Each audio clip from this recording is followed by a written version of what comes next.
안녕하십니까. 한국기도신문소 대표 이상욱입니다. 저는 어제 저녁에 제 숙소에서 제가 스마트폰이 두 개인데 지금 하나는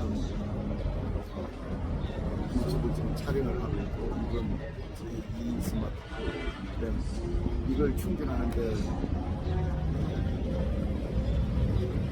늘 이제 밤에 잠잘 때 스마트폰 충전하는 것이죠. 그런데 잠을 자고 있는데 새벽쯤 뭔가 이 스마트폰에서 이상한 소리가, 갱고 소리가 계속 들렸습니다. 그래서 잠이 깨서 보니까 스마트폰 이 충전한 이 부분에서 불이 났습니다. 연기가 나고. 그래서 급히 코드를 꽂고 그렇게 했는데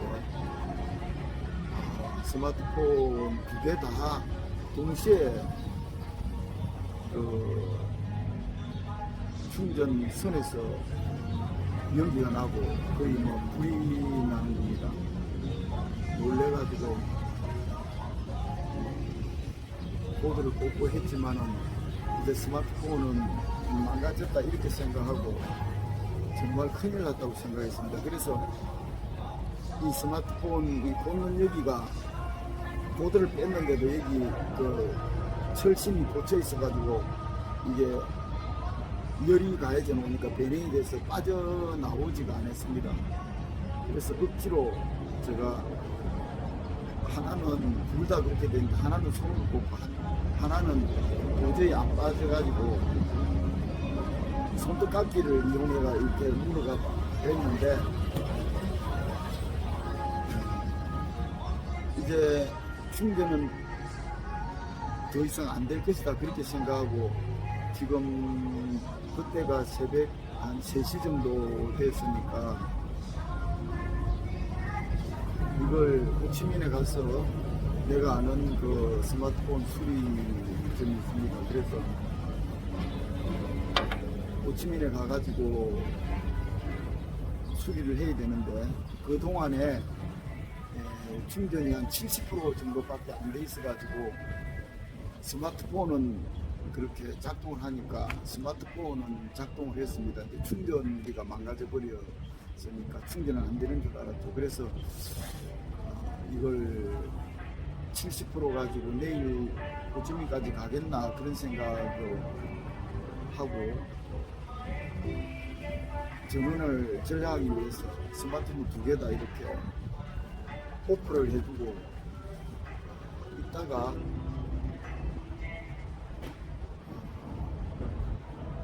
스마트폰 충전 줄 그게 다 이제 타버렸으니까 없고, 그래서 혹시나 싶어서 다시 일어나서 제가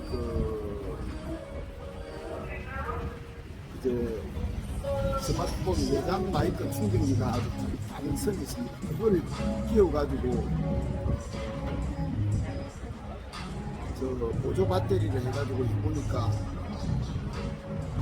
신기하게도 충전이 됐습니다. 정말 삼성 스마트폰 여기 까맣게 특히 이제 유튜브 촬영하는 그 스마트폰은 거의 까맣게 탔는데 베링이 되어 버렸는데도 보니까 충전이 되는 겁니다. 그래서 정말 삼성 스마트폰 정말 대단하다, 놀랐다.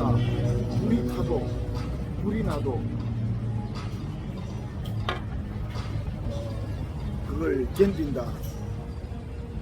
삼성 스마트폰 넘버원 이런 생각이 들었습니다. 그래서 만약에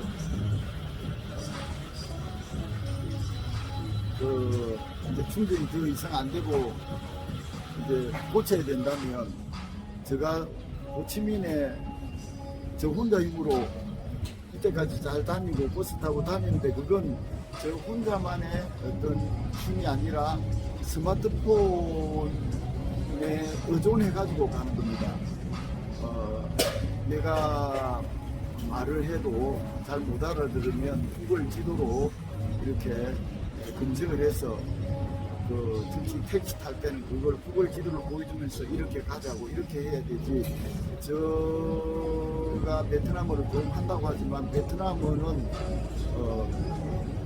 문화지가 그 고저 뭐 이런 것들이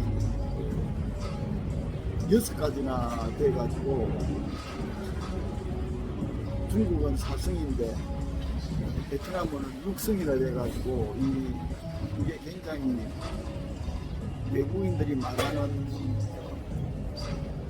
이 베트남어를 현지인들이 잘 못 알아듣는 경우도 많이 있습니다. 그래서 항상 스마트폰 없으면 스마트폰을 의지하지 아니하면은 제가 자유롭게 베트남에 가이드 없이 다닐 수가 없습니다. 그래서 새삼 스마트폰은 바로 하나의 어떤 이건 바로 제2의 나의 내다, 제2의 내다 이런 생각을 이건 하나의 어떤 그냥 감정적이 아니라 실제로서 실제 나의 이게 내다. 이 스마트폰을 분실하면은 내 뇌의 상당 부분이 사라져 버린 것이다. 마치 내 일부분이 망가지면은 뭐 어떤 신체 한쪽 부분이 마비되는 것처럼 스마트폰이 없으면 나는 거의 내 몸의 절반은 없는 것이다. 이게 현실이라는 것을 어제 저녁에 절실하게 느꼈습니다. 정말 스마트폰은 나의 뇌이면서 나의 신체이다. 일부이다. 그래서 만약에 한쪽 다리를 잃으면 혼자 걸을 수 없으니까 의족을 해가지고 이제 혼자 의족의 도움을 받아서 이렇게 혼자 보행을 할 수 있는 것처럼 스마트폰이 없으면 나는 한국에서야 뭐 살아갈 수 있지만 특히 외국인 이 베트남에서는 도저히 내가 살아갈 수 없다. 그걸 절실하게 깨달았습니다. 그래서 스마트폰 기기를 이용해서 살아가는 새로운 인간이 바로 신인류가 호모 스마트쿠스라는 신용어가 있는 것을 저는 오늘 처음 발견했습니다. 저는 바로 호모 스마트쿠스입니다. 특히 베트남에서는 스마트폰 없으면 내 생활을 더 이상 유지해 나갈 수가 없는 호모 스마트쿠스입니다. 스마트폰 이전에 나와 스마트폰 이후에 나는 분명히 다릅니다. 스마트폰이 없었다면 나는 베트남에서 이런 자유로운 생활을 할 수 없습니다. 늘 가이드가 있어야 되고 누가 나를 도와주는 사람이 있어야만 생존할 수 있습니다. 스마트폰이 없으면 학교 수업도 자력으로 할 수 없습니다. 저를 도와주는 베트남 김진 교수가 있지만 김진 교수보다 저는 수업 시간에 스마트폰이 더 저게 하나의 조교로서 역할을 해줍니다. 학생들과 대화하다가 소통이 안 될 때는 바로 스마트폰으로 구글 번역기를 활용해서 대화를 한다든지 그 외에도 여러 가지 스마트폰은 나의 신체 일부다라는 것을 다시 한번 강조드리지 않을 수 없습니다. 모든 베트남에서 학교와 학생과의 어떤 소통은 스마트폰을 통해서 이루어집니다. 스마트폰 얄로 같은 것도 그런 SNS를 활용한다든지 전화를 사용한다든지 스마트폰 없으면 베트남의 생활은 상상할 수가 없다는 것이죠. 자, 이런 시점에서 스마트쿠스와 디카시에 대해서도 한번 생각해 볼 필요가 있다는 것이죠. 스마트폰 이전에는 디카시라는 것이 제대로 자리 잡을 수가 없었습니다. 디카시라는 것은 스마트폰과 함께 하나의 장르로 자리를 잡게 된 겁니다. 디카시는 스마트쿠스가 새롭게 쓰는 디지털 시대의 시의 양식이다, 그렇게 말할 수 있습니다. 저는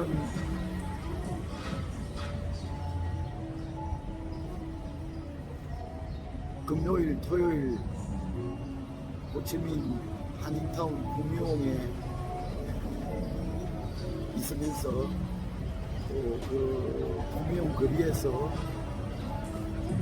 폐지 죽는 어떤 그 등이굽은 노인을 보고 어디까지 한편 쓰기도 했습니다만, 어떻게 보면 자연이나 풍경 속에서 실적 영감을 받아서 즉석에서 스마트폰 내장 디카로 찍고 그걸 이제 바로 완성해서 페북이나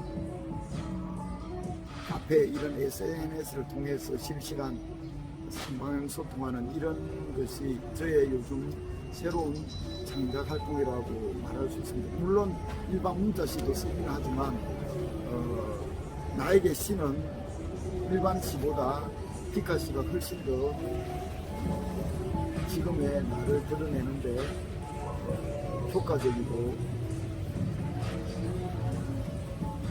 일반 문자시보다 디카시가 내게 더 중요한 어떤 그런 장르로 이렇게 인쇄가 되고 있다는 것입니다. 이런 시대에 스마트폰 이전에는 소통하는 방식이 문자 중심의 어떤 시대로서 잡지를 통해서라든지 어떤 신문 이런 걸 통해서 시가 주로 소통이 됐습니다만, 지금은 스마트폰에 의해서 열린 이런 디지털 기기를 활용하는 그런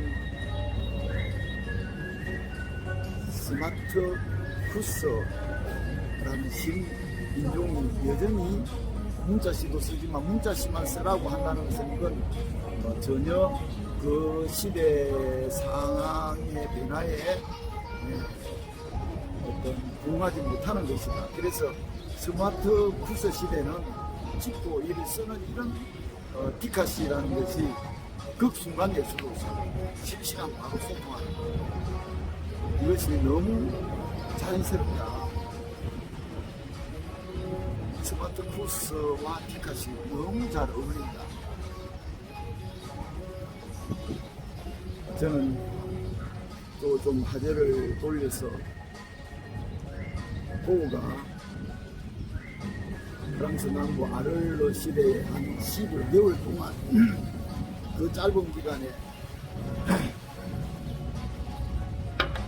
200점의 작품을 창작하고 또 수많은 어떤 드로잉이라든지 그 다음에 뭐 어떤 편지를 쓰고, 정말 아를로 시대의 고우는 너무나 왕성한 창작 활동을 했는데, 그때가 건강이 썩 좋지도 않을 그런 때입니다만, 제가 지금 베트남에 온 지 한 9개월 정도 됐는데,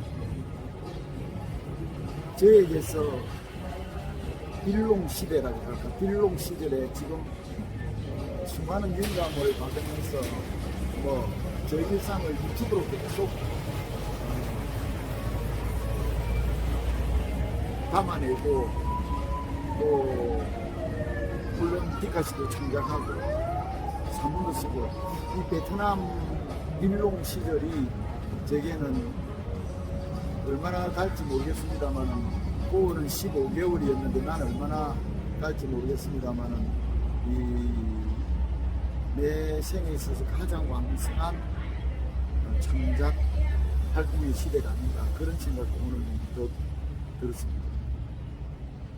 오늘 좀 행설수설합니다만은 스마트 굿즈가 쓰는 시가 바로 디카시다. 지금은 뭐 디카시를 부정하는 사람은 없습니다만은 스마트폰 이후에 디지털 환경 자체를 시세계 도구로 활용해서 디지털 시대의 새로운 시로 드러난 것이 디카시다, 이렇게 말할 수 있을 것 같습니다. 스마트폰 이전에는 문자 시대였다면 스마트폰 이후의 시대의 시는 물론 문자 시도 여전히 중요하고 그 역할을 하지만은 스마트폰 시대 정신을 반영하는 디카시 시대가 스마트 푸스와 함께 열린 것이다, 이렇게 말할 수 있는 것입니다. 다음 시간에 또 찾아뵙도록 하겠습니다. 감사합니다.